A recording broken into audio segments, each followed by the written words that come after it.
من الشيطان الرجيم.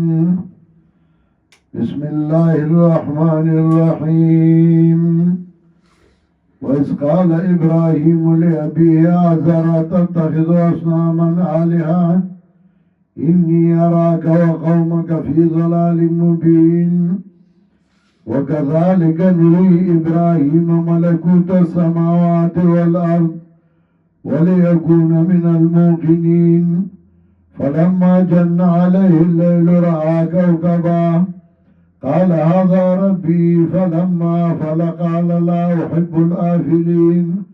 بارك الله لنا ولكم في القرآن العظيم ونفعنا وإياكم بالآيات والذكر الحكيم. إنه تعالى ملك بر ورب رؤوف رحيم.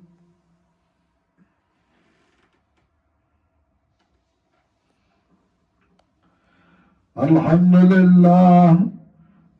لله نحمده ونستعينه ونستغفره ونعوذ بالله من شرور أنفسنا ومن سيئات أعمالنا.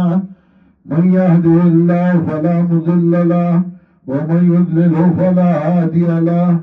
ونشهد أن لا إله إلا الله وحده لا شريك له.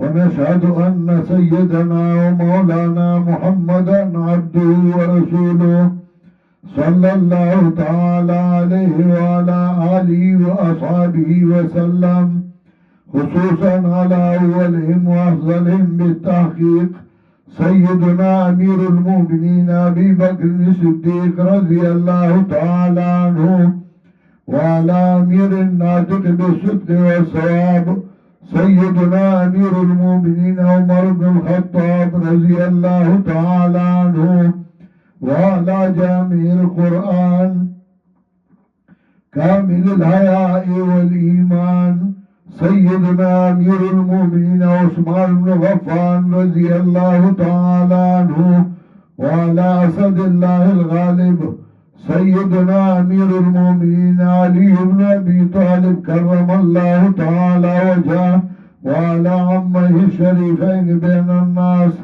سيدنا الحمزة والعباس رضي الله تعالى عنهما، وعلى سائر الصحابة والتابعين إلى يوم الدين.